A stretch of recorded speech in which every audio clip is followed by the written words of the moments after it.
Hello, কি খবর সবার? আমাদের খবর বেশ ভালো। নতুন একটা ভিডিওতে সবাইকে জানাই স্বাগত।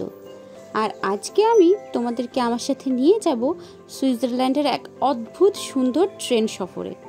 এটা হচ্ছে গোল্ডেন পাস ট্রেন। তো চলো ভিডিওটা শুরু করি। আর শেষ পর্যন্ত ভিডিওটা ভালো লাগলে অবশ্যই আমার চ্যানেলটাকে সাবস্ক্রাইব করে একটা লাইক করে দিও। তো আমাদের জার্নি শুরু হয় আমাদের এয়ারবিএনবি থেকে। আমাদের নিয়ারেস্ট বাস স্টপটা হচ্ছে হ্যানিসওয়েগ। আমরা প্রত্যেক দিন যেখান থেকেই জার্নি শুরু করি না কেন, আমাদের এয়ারবিএনবির এই বাস স্টপ থেকে আমাদের জার্নি শুরু হয়। আমাদের এয়ারবিএনবিটা ছিল অদ্ভুত সুন্দর, রান্নাবান্নার সব ব্যবস্থা ছিল। মোটামুটি ব্রেকফাস্ট ডিনার আমরা বাড়িতেই করতে পারতাম। আর সেখান থেকে আমরা যেতাম থুন রেলওয়ে স্টেশন। সেই রাস্তাটাও অদ্ভুত সুন্দর ছিল। থুন রেলওয়ে স্টেশন থেকে আমরা ইন্টারলেকেন ওয়েস্টে যেতাম এবং সেখান থেকে যেখানে যাওয়ার সেই গন্তব্যে ট্রেন ধরতাম। রাস্তাঘাট পরিষ্কার পরিচ্ছন্ন, পরিপাটি, সুন্দর ঘরবাড়ি দেখতে দেখতে আমরা পৌঁছে গেলাম রেল স্টেশনে। এখানে দেখলাম এখানে গাড়িগুলোকে মানে সাইকেলগুলোকে রাখার এইরকম সুন্দর ব্যবস্থা হয়েছে, মানে ওপরে তুলে দেওয়া যায় যাতে অনেকটা স্পেস আর কি বাঁচে। আর এরা তো সবসময় সাইকেলে করে যাতায়াত করতে খুব ভালোই বাসে, তার জন্য সাইকেল রাখার একটা সুব্যবস্থা অবশ্যই করে রাখা রয়েছে। এই রাস্তাটা আমি বারবার বলেছি, থুন থেকে ইন্টারলেকেন যাওয়ার এই রাস্তাটা আমরা কোনো রকমভাবেই বোর হতাম না, কারণ জায়গাটা ছিল পাহাড়ে আর লেকে খুব সুন্দরভাবে সাজানো গোছানো। ইন্টারলেকেন পৌঁছাতে না পৌঁছাতেই আমরা দেখলাম যে আমাদের ট্রেন অলরেডি চলে এসেছে। আমরা এখান থেকে যাব ওই গোল্ডেন পাস ট্রেন ধরে লুজান পর্যন্ত। এবার এই ট্রেনের ফ্রিকোয়েন্সি খুব একটা বেশি না, আমরা লুজানে মোটামুটি দুপুর নাগাদ পৌঁছাতে চাইছিলাম। এই ট্রেনটা মিস করে গেলে অনেকটাই লেট হয়ে যেত, তাই যথারীতি ছুটে দৌড়ে আমরা ট্রেনটার কাছে এসে পৌঁছালাম। ট্রেনের দরজা তখন অলরেডি ক্লোজ হয়ে গেছিলো। আমরা বাইরের থেকে দরজা ওপেন করলাম। এখানে ছোটোখাটো একটা ডিডিএল যে শ্যুট হয়তো হতেই পারতো। আর এই ট্রেনটাকে দেখেছো? এই ট্রেনটার একটা স্পেশালিটি হলো এই ট্রেনের উইন্ডোগুলো পুরো ট্রেনের সাইজ। আজকে ইন্টারলেকেন শেষ, আমরা এবার লুজান যাচ্ছি। আর যে ট্রেনটা চেপেছি ট্রেনটা অসাধারণ। এটা হচ্ছে গোল্ডেন পাস লাইন ট্রেন। আশেপাশের যে সুন্দর দৃশ্য আছে সেটা দেখার জন্য এখানে এই ট্রেনের উইন্ডোগুলো দেখো, যে নর্মাল উইন্ডোর থেকে অনেক বড় সাইজের। আর আমরা একটা স্পেসিফিক জায়গায় চেপেছি যেখানে হচ্ছে গাড়িটা রাখা যাবে চাইল্ড কার। আর সেখানে দেখো এখানে এই যে এখানটা দেখো, এই যে হুইল চেয়ার অ্যাক্সেসেবল, তো এইটার জন্য রয়েছে। সেখানে পুরো ম্যাপটা রয়েছে।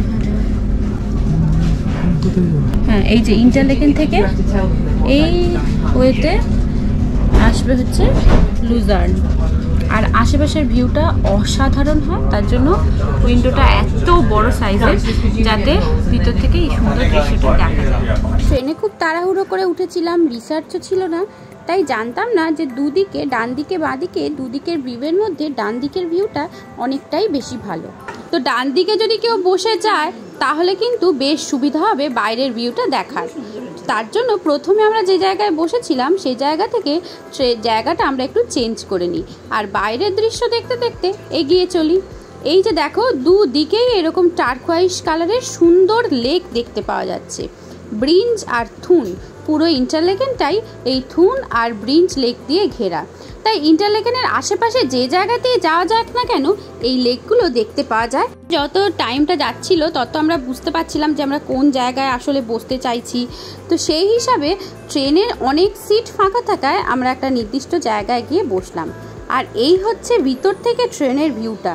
মনে হচ্ছে চারিদিকে গাছপালা আর আমরা এগিয়ে যাচ্ছি। এতটাই বাইরের জায়গাটা দেখা যায় ভিতর থেকে যে ভারী ভালো লাগে। প্রথমে তো আমরা ভেবেছিলাম যে শুধু বুঝি থুন লেক আর ব্রিঞ্জ লেকের জলের কালারটাই এইরকম। পরে আমরা দেখলাম যে ইন্টারলেকেনে যে কোনো জলাশয়ের কালারই কিন্তু এরকম টারকোয়াইজ, যেটা এই জায়গাটার সৌন্দর্যটাকে বাড়িয়ে তুলেছে। নীল আকাশের সাথে এই কালারটা কিন্তু খুব ভালো যায়। আর একটা ব্যাপার হলো এই ট্রেনে খাবার দাবারের জন্য সুন্দর ক্যান্টিন রয়েছে। অনেকটা সফর, অনেকটা রাস্তা দেখতে দেখতে যেতে হবে, তাই খাওয়া দাওয়ার জন্য তো সুব্যবস্থা রাখতেই হবে। তো এই হচ্ছে খাওয়া দাওয়ারের জায়গাটা। রেস্টুরেন্ট রয়েছে, কেউ সেখানে বসে খেতে পারে বা কেউ এখান থেকে খাবার দাবার কিনে নিজের জায়গায় সিটে গিয়েও বসতে পারে। যেহেতু এখানে প্রত্যেকটা জায়গাতেই ডাস্টবিন রয়েছে তাই ট্রেন নোংরা হওয়ার কোনো চান্স নেই। আর এই হচ্ছে এখানকার মেনু কার্ড। প্রথমে যে জায়গাটা দেখিয়েছিলাম, মানে যেখানে স্ট্রলার রাখা যায়, সেই জায়গাতে একটা সুইচ রয়েছে।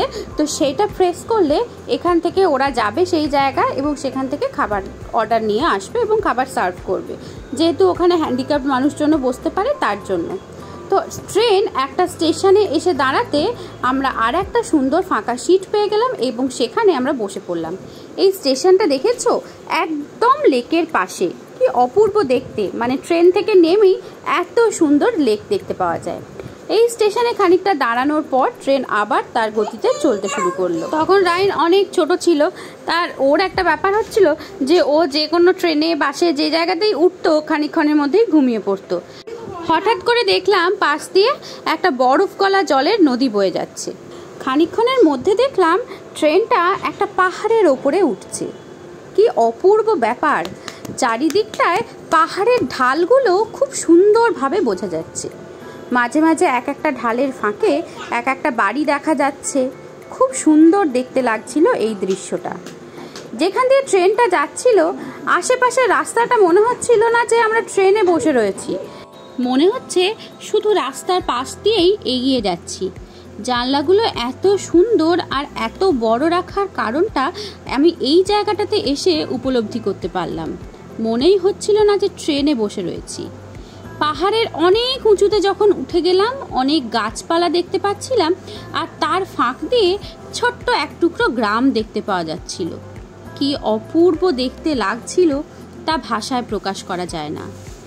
ট্রেন একটা বাঁক নিতেই হঠাৎ করে দেখলাম দূরের গ্রামটা বড্ড কাছে চলে এলো। ঘরবাড়ি সব কাছ থেকে দেখতে পাচ্ছিলাম। তারপরে আবার আস্তে আস্তে গ্রামটা দূরে সরে যাচ্ছিল।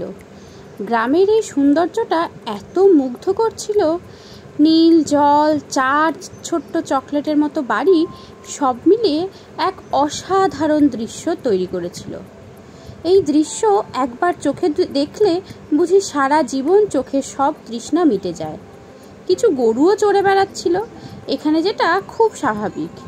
এখানে গরুর গলায় একটা স্পেশাল ধরনের বেল বাঁধা থাকে, যেরকম সেই DDLG-তে দেখেছিলাম। সব জায়গাতে কিন্তু ওই বেলগুলো, মানে ঘন্টাগুলো কিনতে পাওয়া যায়। তারপর এই জল দেখতে দেখতে আমরা আরও এগিয়ে যাচ্ছিলাম।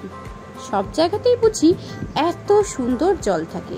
শুধু এই ট্রেনের দৃশ্য ভিডিও অনেক লম্বা হয়ে যাবে জানি, তবুও এই দৃশ্য ভিডিও থেকে কেটে বাদ দিতে একদমই মন সায় দেয় না। মনে হয় এই দৃশ্য যদি না রাখি পরে হয়তো আর খুঁজেই পাবো না এই সুন্দর দৃশ্যগুলোকে। তারপর গ্রাম ছেড়ে আরও দূরের রাস্তায় আমরা এগিয়ে যাচ্ছিলাম। এই যে পাশের রাস্তা একজন মানুষ সাইকেল চালিয়ে যাচ্ছে, এটা কিন্তু খুব কমন ব্যাপার এই সমস্ত জায়গায়। ট্রেনে, বাসে বা যে কোনো গাড়িতে যেহেতু সাইকেল নিয়ে যাওয়া যায়, সাইকেলগুলোকে নির্দিষ্ট জায়গার থেকে এরা চালাতে শুরু করে এবং ট্রেক করে অনেকটা রাস্তা যায়। এইভাবে আস্তে আস্তে কত যে সুন্দর গ্রাম পেরিয়ে গেলাম তার সংখ্যা বুঝি গুণে শেষ করা যাবে না। সকাল থেকে আমাদের জার্নিটা যে এই রকম হবে সেটা ভাবতেই পারিনি। যেহেতু পুরো ট্যুর প্ল্যানটা মাথায় একবার রেখেছিলাম, তার জন্য আমি তো খুঁজছিলাম যে লুজান জায়গাটা কীরকম হবে, কোথায় কোথায় যাব। কিন্তু এই রাস্তা যে আমাদের এত সারপ্রাইজ করবে ভাবতে পারিনি, এত সুন্দর ছিল। আচ্ছা, প্রথম কথা হচ্ছে যে আমরা যেটা প্ল্যানটা ভেবেছিলাম, মনে হচ্ছিল যে সেই প্ল্যানটা হয়তো একটু গন্ডগোলও হতে পারে, টাইম নিয়ে সমস্যা হতে পারে। কিন্তু এই ট্রেনে চাপার পর আর এই ট্রেন থেকে বাইরের দিকে এত সুন্দর দৃশ্য দেখতে পাচ্ছি, সেটার পরে মনে হচ্ছে না যে আমাদের প্ল্যানিংয়ে কোনো ভুল ছিল। তো তোমরা যদি ইন্টারেস্টেড হও, আমি সেপারেটলি সুইজারল্যান্ডে প্ল্যানিংয়ের একটা ভিডিও করব, তো তোমরা সেটা দেখতে পারো। আর এই যে লেকটা আসছে, এই লেকটার জলটা একটু সামান্য কম আর কি, টার্কোয়াইজ ব্লুটা।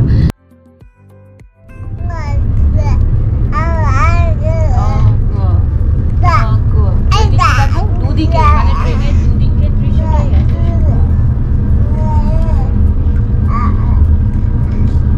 এখানে কিন্তু ট্রেনে উঠে কেউ জোরে জোরে কথা বলে না, লাইক জার্মানি।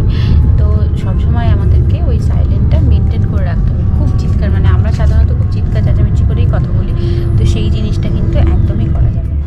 হঠাৎ করেই লুজার্নে আমরা পৌঁছে গেলাম। মানে জার্নিটা অনেকটা রাস্তার ছিল, কিন্তু এত সুন্দর ছিল যে একটিবারের জন্য আমাদের মনে হয়নি যে খুব কষ্টসাধ্য একটা জার্নি করে এলাম। এখানে দাঁড়িয়ে খানিকক্ষণ ছবি টবি তুললাম, তারপর আমরা স্টেশন থেকে বাইরে বেরোবো। লুজান, আর এখানে খানিকক্ষণ ঘোরাঘুরি করবো, লুজান লেকে যাব, চ্যাপেল ব্রিজে কি কি দেখবো সেটা তো আমি পরের ভিডিওতে দেখাবোই। আজকের মতো ভিডিওটা এখানেই শেষ করছি। ভালো লাগলে আমার চ্যানেলটাকে একটু সাবস্ক্রাইব করে লাইক করে দিও। টাটা।